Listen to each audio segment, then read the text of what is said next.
Hello, everyone. Thank you for coming to see us tonight.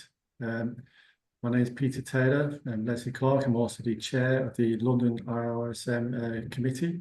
So we're delighted to have you here today. We're joined by on our panel by our esteemed colleagues who will introduce themselves, starting with Rosie Russell. Good evening, Rosie Russell. I am currently president of IIRSM and also Director of Environment, Health, Safety and Sustainability for Mira GTX. Jeff? Good evening. Hi, my name is Jeff Mannion. I sit on the committee with these guys. I'm an independent health and safety consultant. I've been independent for many years, not as many as the 50 we're going to talk about, but that's my background. That's my scheme. Brilliant. And today we're going to be talking about the Health Safety at Work Act, what has happened since it's coming in for the last 50 years it's been around, a few pros and cons.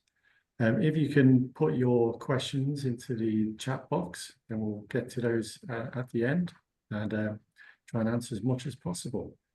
So again, thank you for your time, and we'll start by starting with a few bits of information for you about obviously what has happened. As you know, this year, the Health Safety Executive came into force, and the Health Safety Work Act is now 50 years. Since it came in, the Health Safety Executive, working with the local authorities and industry, has brought down fatalities from a high of 651 in 1974 to the last reported statistics of 138 in 23-24. I'm biased. I work in the construction industry, mainly with CDM, so I would look at the bits from there, and that was a bad year for construction, unfortunately, with 51. But this year is looking a lot better when the stats do come out. To give you I'll jump to the bigger picture actually. From those statistics as well, instead of just talking about fatalities, we had 1.7 million suffered from work-related ill health as well. 0.8 of that was stress and depression. That was basically for Great Britain. We had 46% was stress, depression, and anxiety. And the next biggest one was 32% musculoskeletal.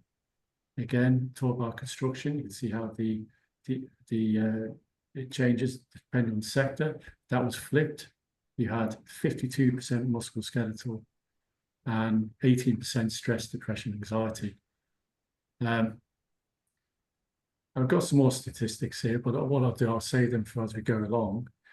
But I just wanted to open it up to the panel to say how you think it's been for the Health Safety Work Act. I guess for ourselves, it's gone from beforehand very prescriptive regulations. Now we've got a goals-based regulations, which, as you see, heard there from the fatality rates, has obviously worked in that sense. But also we have calls out there, especially with the likes of Grenfell, to have more rules-based and more prescriptive regulations again. So let's open it up. Let's start with, say, Rosie. Yeah, I think in the round, we can say the Health and Safety at Work Act worked. For me, I take a slightly geeky look at it, that it's the only piece of legislation with etc. in the title, and that was purely so that we didn't have a discussion about what at work meant, what a workplace was, what a worker was or was not. And we know that, for instance, volunteers come within the Health and Safety at Work Act when they are undertaking organized activities for an organization, such as rhododendron bashing, which I think was one of the things that came along. It gave us a robust regulator. And that's great. What it didn't do for me, though, it did not ensure that that regulator was actually going to be able to execute its function in terms of being resourced properly.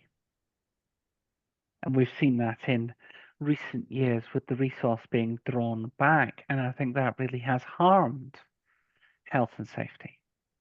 It's through things like that we've seen, for instance, fee for intervention come in, which I'm not entirely sure was a good step.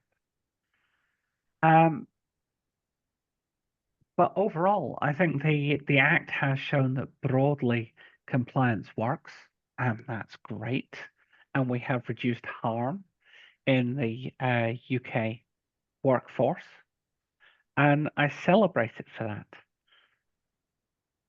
And there are things I think are great about it, and there are things I think are not so great about it.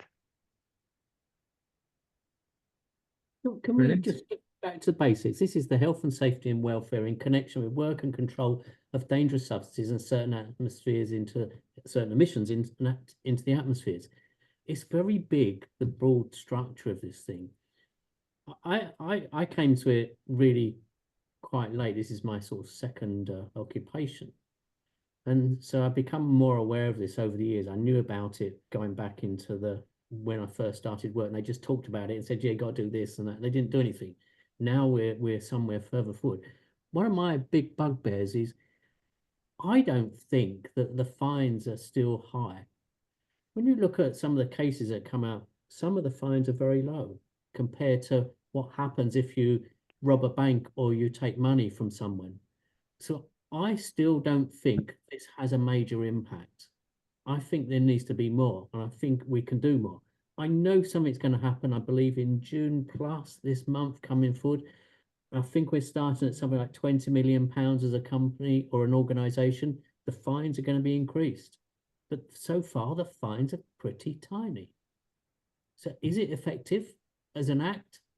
Yeah, we have to follow stuff, but so I'm seeing it that way. And that's certainly an issue right there with enforcement. If you take a look at the fines for a GDPR breach versus, a company loses its data and it goes out into the dark web. Correct me if I'm wrong, is that not up to 10% of turnover? Don't know. I see them as much bigger, greater fines for bad practice rather than maiming and injuring. Now, is that a fault specifically with the Act or how it's enforced? Okay, well, I'm going to say one way, because I do some legal work every now and then. It's either criminal law to do with regulations, etc., or it's to do with a civil claim. And what you do find, or I find, is that the people are nibbling away and trying to make it better to defend themselves. So therefore, if defense is coming in, and I guess we should be having a legal system in place to defend these things, and I think we're getting more. There's more legal people around defending or working within the Health and Safety at Work Act now than there ever was. 20 years ago, there wasn't that many. Now there's a lot more. So in terms of things that I think it did really well, I think moving from the days of the Factories Act to a risk-based system with clearly identified duty holders, I think was a good thing. Except that then brings me into one of the flaws. I take a look at what's happening with Martin's Law, for instance, and the prevention of terrorism, where each workplace that comes under that is going to have a named person registered with the regulator. We don't have that under the Health and Safety at Work Act. No, you do. Sorry. So when you land up sometimes saying, well, who's responsible? Well, yes, it's the body corporate. And we know that the directors can land up in court. But would we not be so much more powerful if you had to name a director? Yes, but if you look at there's under the fire legislation and things that are coming through, there's a principal accountable person, a named person. So it's happening on that side. So there are things afoot, perhaps, that may flow through to this in cases in the future. But is that not us starting to again be piecemeal, which was the very thing that the Health and Safety at Work Act was meant to guard against? I'm going to say yes and no. And I think what people do still is they hide behind something. Yes, we got a policy. Yes, we got a risk assessment. Yes, we've done everything we can do. And they're hiding behind that. And I'm going on to, I see locations where they got a stack of paperwork to say this and that. And it doesn't mean much. We need to get down to basics and let people know what they are responsible for. You mentioned duty holders, which includes me and other people from a hierarchy in the business down to someone on the shop floor. So we say that the Health and Safety at Work Act, there's this 5-person requirement that was supposed to allow very small enterprises to operate in a more free manner. But given that your average convenience store will have 5 or more employees,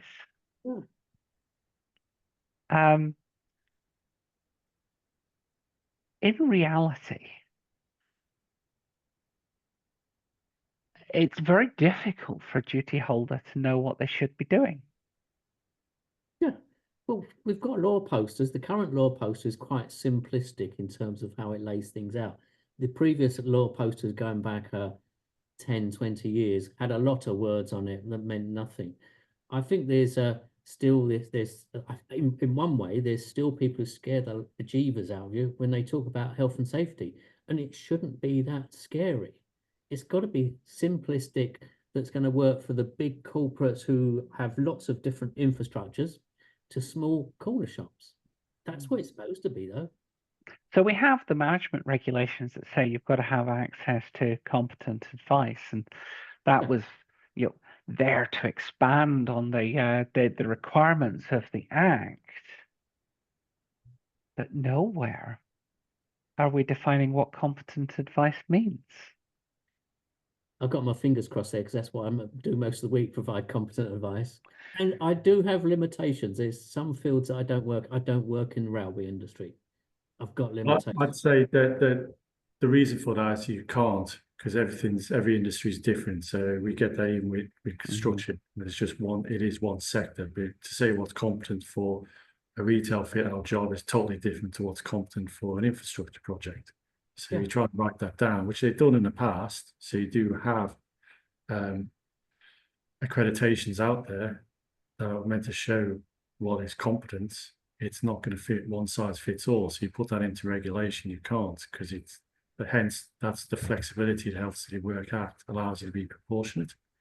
And I guess fitting with who is the responsible person. Obviously, you mentioned the management regs and your policy that has to name someone.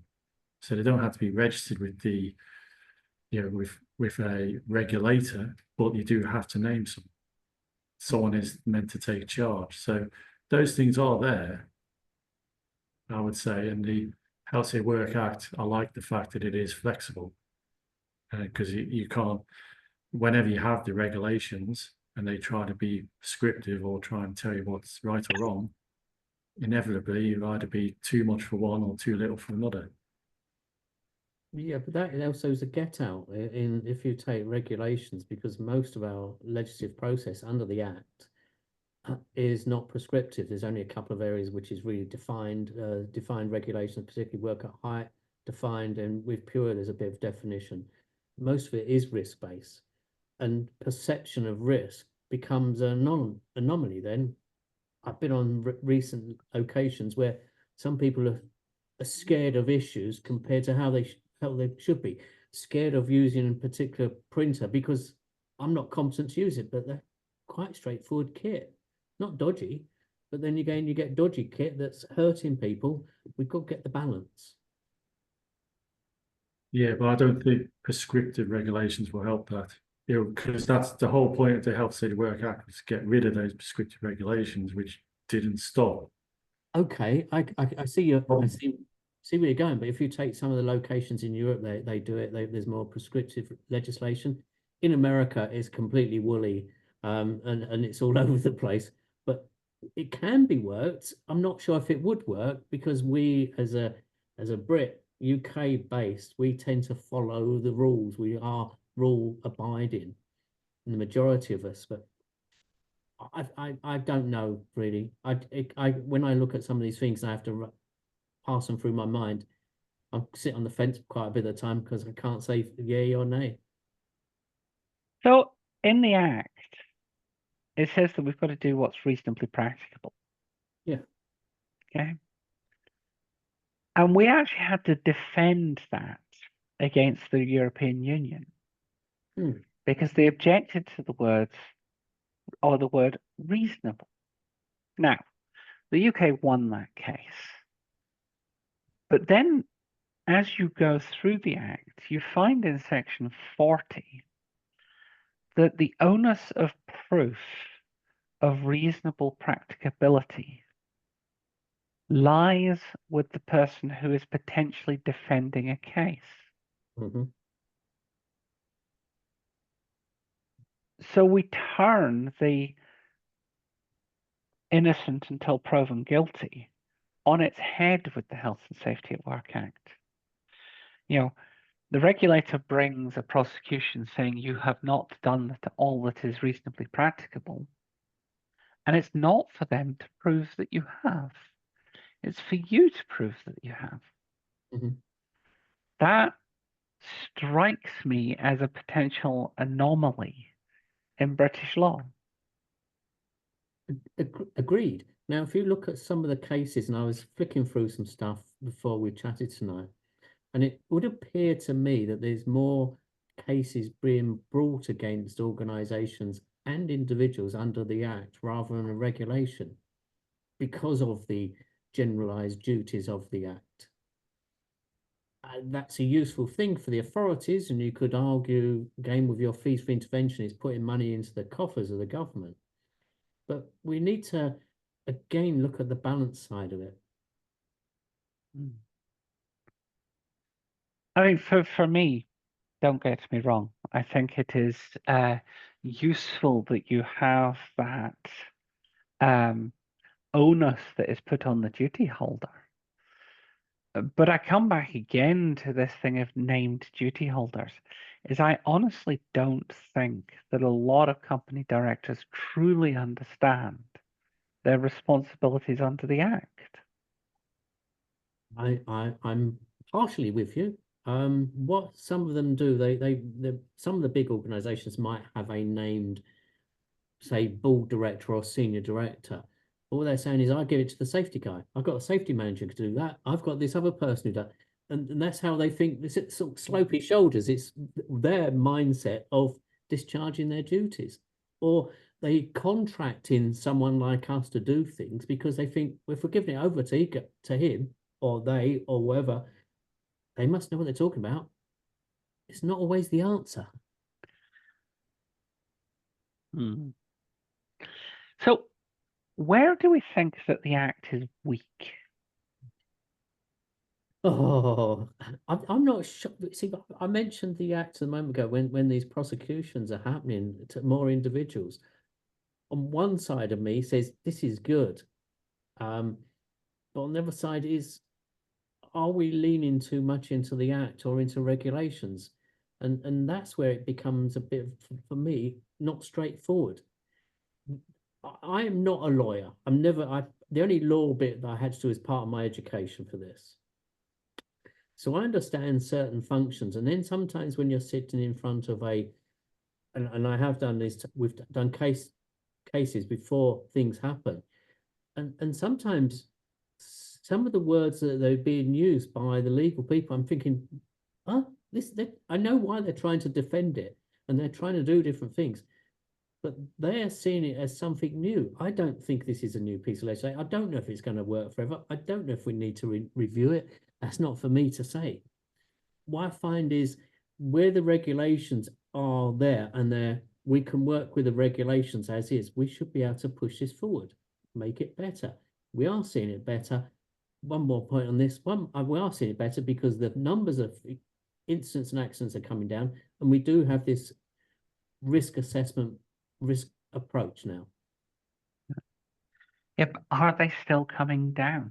That's the thing, is I take a look at the stats over maybe the last 10 years, and it appears we've hit a plateau.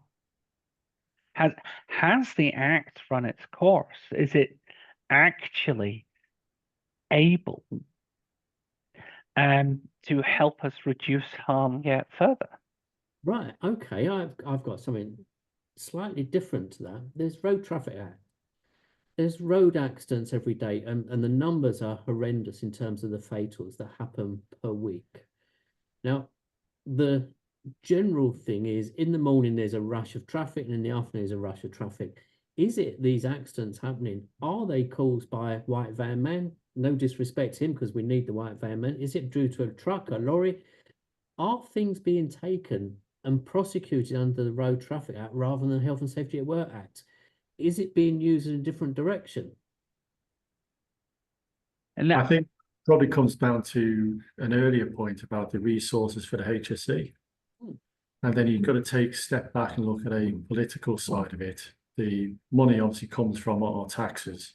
So they're looking where to focus it. So yes, they haven't kept coming down, so they've kind of plateaued. But compared to road traffic, compared to a lot of other diseases and ill health, the rate or the illness, they're probably politically thinking is, let's say, tolerable, to forgive a term. So they don't want to spend the money there to bring it down. But obviously, that's why you got all the stats that are showing that if you did bring it down, this is all the whole billions of money that you could actually save. So it's that argument. So that's the argument that's going on. Is it worth putting the resource in to bring it down, either through the HSE or through persuading industry to do it themselves, which I think is how they're trying to do it at the moment, or is it actually the Act's fault? I would personally think it's more everyone's decided that without saying it, it's at a level they can live with at the moment without spending the money, politically wise. And let's say industry wise, which is probably good why you're getting these extra prosecutions now, because you're talking about people are spending a lot on lawyers. Well, you might not therefore get big fines, but you are getting big bills. Yeah. So the money is being spent to either defend it or don't get in trouble in the first place. So we might not see it in the fines. We don't see the bill that these people are paying to not pay those fines. I appreciate that. Perhaps it goes back to something slightly different then, is are there any new accidents happening? Falls from height, vehicle incidents on site, exposure to substance, chemical, etc. So there's generally nothing new. You could say stress is something new, but it's not. It's health. Many of these things you can put into a box and say these are the things. So I know we talk of different things of that nature coming through. I'm just going back to basics, saying I don't think there's anything new. If we've got a risk-based process, we should be able to cope. And that was one of the things that was on my mind is the Act truly equipped to deal with the economic changes we have seen over time and emerging technologies? But you make an excellent point there, Jeff, that in actual fact, the injuries are the injuries we've always seen. Mm. You know, contact with a piece of moving machinery, for instance. Yeah. You know, that is a constant that appears in our accident statistics. There aren't any new ways of injuring or maiming the human body. Mhm. But we've come to health a couple of times. I actually think this is an environment where the Health and Safety Act itself is weak, or perhaps in the way that it is enforced could be considered weak. Because I still, after 50 years of this, when I talk to people, They see health and safety as accident prevention. Mhm. Now, I'm not going to argue against that being part of our job. Yet, when we take a look at the number of people harmed, 3 times as the number of people affected in terms of health-related conditions, according to the HSE statistics. When we take a look at the number of people dying from long-term health conditions, it's typically about 100 times what the workplace fatalities number is. And that's just physical health. Also, leading to that is the underreporting of incidents and accidents that are happening in the workplace. There are, in the past, I've been on a location where someone has broken a leg, and this was previous RIDDOR. So broken leg on site, and they brought the guy back to work a couple of days later because then he wasn't off work. His leg was in plaster, no RIDDOR. There's still underreporting. That's happening. So are we getting the right information? And that's a misrepresentation, because they're not capable of their full work duties, therefore it is a riddle. But if they were put into, oh yeah, we could get into a real strong bit here. If they were a production line, they were no longer producing on a line, and they worked in the office tapping into a computer. That's redeployment. You're not allowed to get around riddle that way. So they could carry a few boxes then.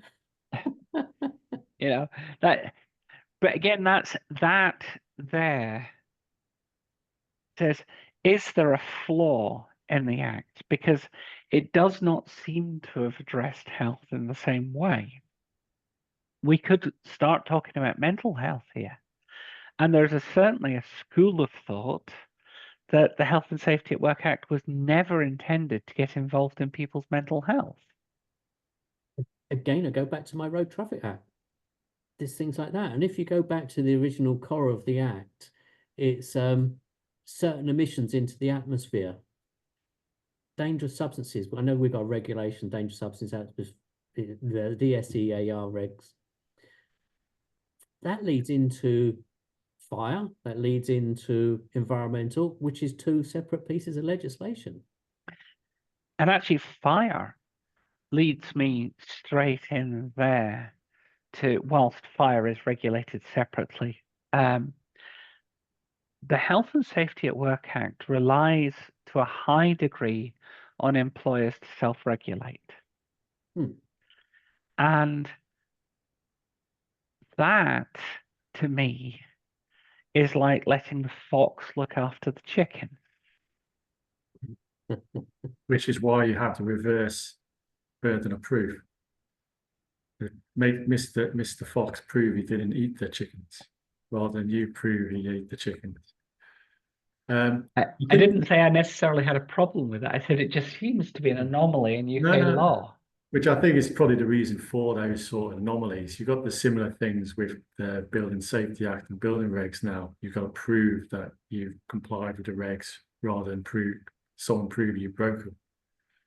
I think the reason I wouldn't blame the Act itself again, simply because when we first came in, it was easier to attack or solve safety problems or acute health problems.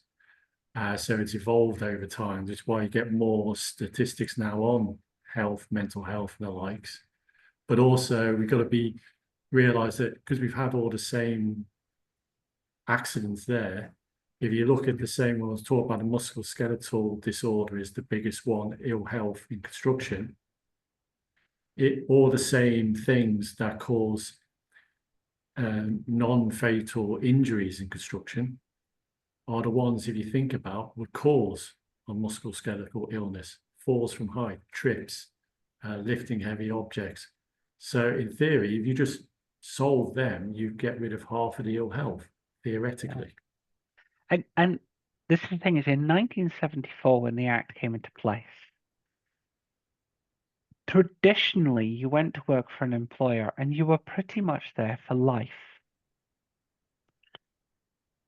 But the world has changed. And now people are with an employer for a few years, or in your sector in construction, they're with an employer for a project.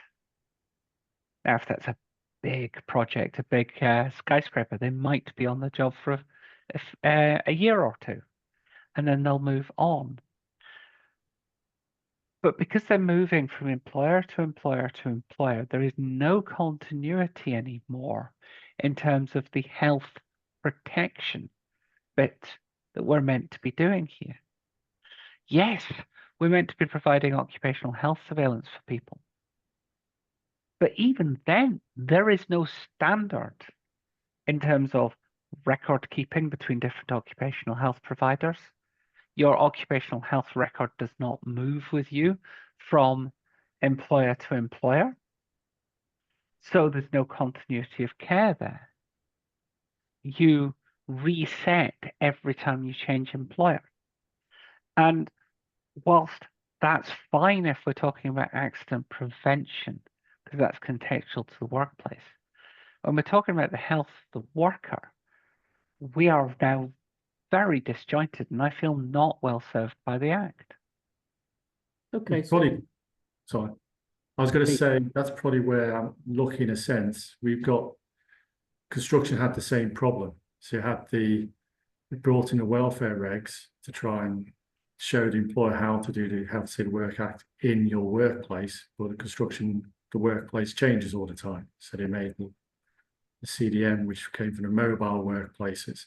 So effectively, because Health and Safety Work Act is an enabling act, probably the answer is more a regulation to do with health. That captures some of that stuff. Let's say a CDM version for health. Okay. Going back to what Rosie just picked up on the Act coming in 1974, it was very early on in my working life. I'm not sure if I was even at work then. Unions were in powerful, and the unions in some respects have been broken up. We don't have the same powerful unions as you once had. Could that have a bearing on all of this? Should they be more active? Should they be proactive or less active? I've worked in the TUC for many years doing some consultancy work. So it's good and possibly bad to have them, but you can see what they do. The unions are powerful and they can look after people. And I think actually that partnership around safety used to be quite powerful. And we see in the Act that we have that consultation piece that was very much around unionized workplaces. And yes, we have regulations now that extend that to non-unionized workplaces. Yet, if you are a non-unionized workplace, where is your power to insist on that consultation? So one of the real strengths has been stripped away by the change in the workplaces.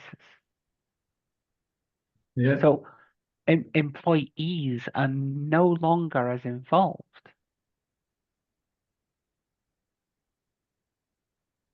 True. And individuals nowadays, I know you have a nice fluffy HR departments around nowadays who try to bear down on the right parties, but I'm not sure if they've got the right force behind them. Sometimes when I go into a location, I'm talking about what I do and trying to get people to understand that there is a good case for doing this. There is so much drafting of paperwork in policy statements coming from, I'm not having a go at HR people. My dad was personnel manager and then ended up being advisor to ACAS. So there are these things that could have been done or should be done, but we're over-laboring it, over-egging it in some respects from people who are outside of the perhaps educated part of health and safety.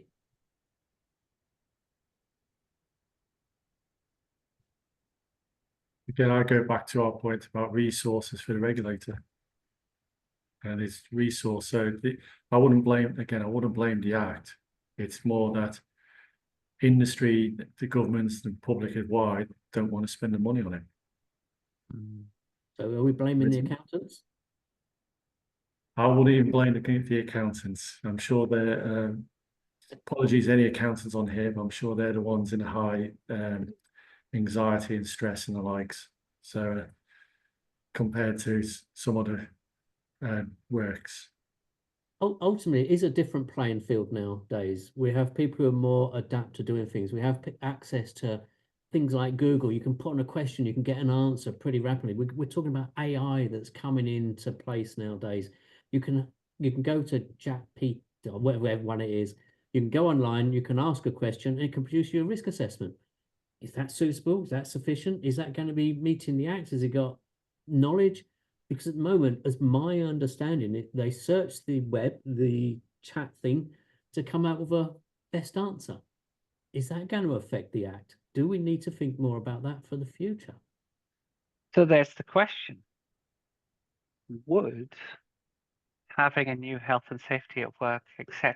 act help us here? Would, rather than tinkering around the edges and amending it, should we be lobbying government to start again? Have a new Robins Commission for the 21st century? Yes, but my view is whether it's this government or next government or whatever the government is, they're going to say, well, we've already got something. Why do we waste time? There's so many other different bits of pressure. You're hearing at this moment in time about the money they want to spend for defence. So they're going to think, okay, we're spending this on defence, and part of the act doesn't allow for people in the armed forces. I know there's the Police Act, and I can't remember the title of that. I think it was late 90s where the act introduced the Police Resource Act or something of that nature, health and safety into that. But we're still leaving out the armed forces. Except we're not anymore, because Crown immunity was removed unless the actions were in a theatre of war. So in actual fact, most of the Crown immunity has been stripped away, and I see that as a very good thing. Having worked in a civil service environment at one point, they were still getting used to the fact they no longer had Crown immunity. So if we're at war, the act doesn't apply to the forces. Is that what you're saying? In the theatre of war. Theatre of war. So what's the theatre of war? This is going beyond what the act, but if it's theatre of war, there's lots of things happening behind us. So that effectively means the battlefield. Right. But, okay. but the military base down the road, the act actually does apply to. Okay, I see. I don't really go into those types of places, so I'm a bit shy of the information there. Okay, well, I can accept that. I'm not going to disagree with you, but there's a lot of things happening out there, and that's why I go to the act. Would they review it? Yes, they might look at it. Would they change it? I don't think there's the will. I don't think there's the will from the government to do that. So we've got a few people on the call. And I think this is a really good point for us to say, if you were to rewrite the Health and Safety at Work Act, is there anything that you would include that's not there? Is there anything that you might rewrite? Is there anything you might want to remove? And also, if you prefer the regulation, what would you put? You're at that good juncture in the chat where we've got enough time to take questions. Absolutely. So we've concluded that the Act actually is fairly robust. It is risk-based. It was written in a way, I guess, that anticipated the world of work might change. But some of the ways in which the world of work has changed have opened up, I think, weaknesses in the Act. So I'm going to pitch in with something controversial. We have the health and safety welfare at work regulations, for instance, that were brought in to clarify certain things around welfare provisions in the workplace and temperature of work and all that. I would like to see a health and safety, stress and mental health at work regulation. Because I think at the moment, the for all, we're collecting data on that, and that we have these stress management standards. I don't think that workplaces are still taking that seriously enough.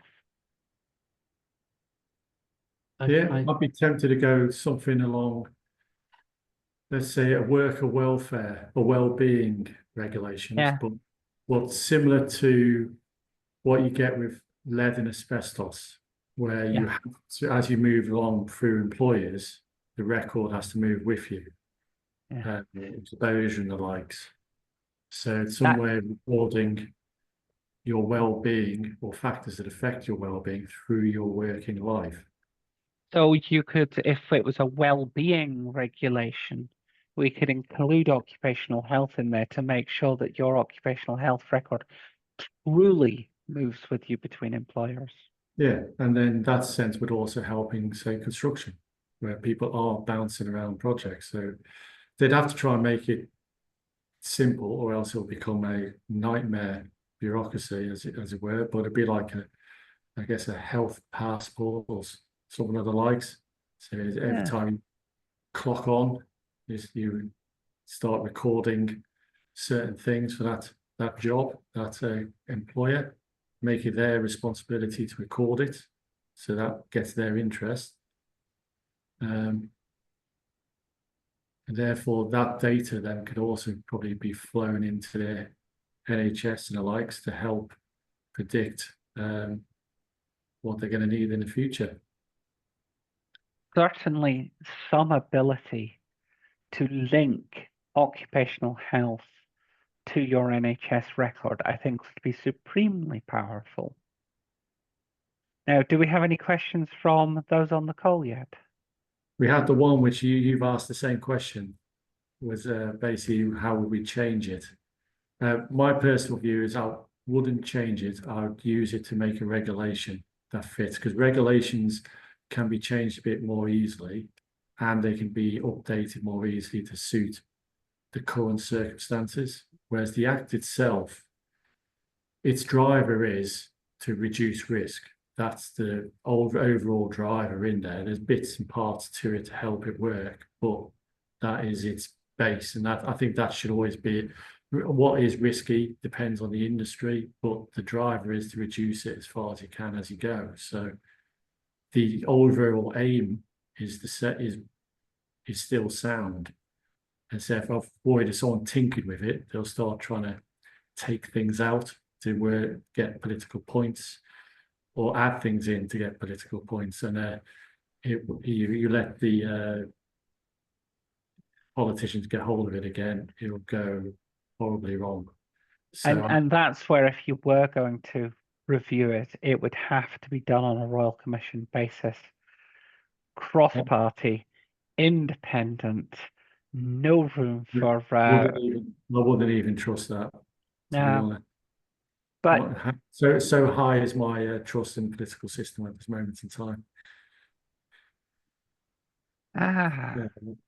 So what else would we do? I think that we've mentioned unions, and I think that workplace safety committees have been fatally wounded by the reduction of number of unionized workplaces. And I think we need some way that workplace health and safety committees are truly owned by the workers and on a much more solid footing. I recently introduced one of my clients to have a committee because they had a serious incident, and it would appear that everyone was saying it's not my bit, it's our bit. So I've got them to work together, and I need to attend a meeting soon with them and sit with their committee, because they're going to throw questions at me as being a competent person. So that's quite. They thought it's old-fashioned, but I tried to explain it. I think it's a simple process, not to do them every week and every day, every few months. Have an agenda, so people then you can share information around. Going back to something a minute ago, though, my issue at this moment in time has been one of these things to do with drugs and alcohol.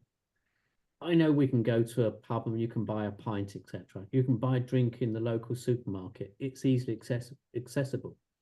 But drugs of all sorts, particularly the different classification of drugs that are being used in the workplace, the numbers are high. And the information I'm receiving is showing that there is a major problem taking drugs. How can we do that? Could that fit into there? Do we stop people working if they're drugged up? It's a bigger question, but it's something to consider. So the question there is about workers working when impaired, because in actual fact, you don't need to take a drug to be impaired. You can just have spent 5 hours nursing a teething baby and be just as dangerous. But would that then be seen as overreach into the private lives? Yeah, construction, it's, probably because of there used to be a lot of the contractors used to work in the rails and the likes. It is a different matter. Drugs and alcohol, which aren't allowed. Doesn't mean it doesn't happen, but in general case, it's not okay to be caught with that sort of things. So it's, I mean, whereas in officers- 1974, I'm sure the local pub was very pleased if their major construction site opened up next door, because they Yeah. knew their lunchtimes and after work were going to be busy. Whereas that's the not change the has happened in my life, my working lifestyle. Like when I get onto site at 2000, they were just starting to change it. So you did see the difference when the lunchtime pubs disappeared. So it was a culture shock, should we say? But it's stuck around in general. Yet people are still working while impaired, but for different reasons. Yeah. Yes. Which actually reminds me, I was touching on what you were saying there, Rosie, at the conference last week. He was saying the biggest killer in the world is overwork, or basically fatigue, because it leads to all the other stuff. You do make mistakes when you, as you say, have had no sleep because of whatever reason. And that's where I say that things around mental health need to be beefed up quite substantially, because we know that stressed people make more mistakes and have more accidents. And the health and safety executive is collecting statistics on stress, depression, and anxiety in terms of sickness absence. But we don't see that in terms of its connection to accidents in the workplace. So we're back where we started about accident prevention. And I actually think because accident prevention is still important, that mental health needs to actually now be regulated. Yes, a separate regulation to help, but not as a stick, but as a lot of how regulation should be, to show you how you can do mental health, because it is a slightly different approach to safety. So then why not an approved code of practice? Why not just a guidance then, rather than approved? Regulation has more oomph, I guess. Then you can add an approved code of practice attached to it, but you fall into that trap again of one size fits all. Yeah, agreed. And you will, I guess, the other messy one, which they probably, I'd say a politician or even myself just thinking about it, if you do move the lines off a welfare regulation, is when do you stop? Where does it, how do you keep it just the workplace? And a lot of these things happen outside the workplace. Take noise at work. You lose your hearing not at work, you do more damage on the tube. And that's where I was going with working while impaired, is that actually the Act is meant to be a partnership between the worker and the employer. After all, Section 7, you have the employee duty of care. Is that actually strong enough? Is it being made clear? Or should it be made clear that turning up to work when you're not in a fit state to work, in many ways, it contravenes the spirit of the Act. You Yeah, know, should we have something in there on the employee to say that actually you have a legal responsibility to flag if you are impaired? yeah, I agree, and that's probably something that could go into the well-being regulations as well, to try and put more strength on the employee looking after themselves. I'm looking at the time, Peter. Have we got any more questions from our other participants? Because we're going to run out of time and suddenly it's all going to close down. Yeah, no more questions at the moment. I guess everyone has got all the answers, all their questions answered, or last chance to put your contributions in. Otherwise, we'll say again, thank you very much for being here tonight, giving us your time. I hope this conversation has been useful to you. We are, as a committee, we are trying to get as many CPDs together for you as possible. And we're also working to eventually start getting back to meeting in person and giving you a chance to come and meet us in person. So I'd just like to again give thanks to yourselves, thanks to Julie for setting this up, to Rosie and Jeff for passing on their expertise and knowledge to us tonight. And yeah, again, thank you very much. There's a couple of comments come up on the chat. I don't know if you can see We're them. all saying thank you very much. Yeah. So thank you and thank you.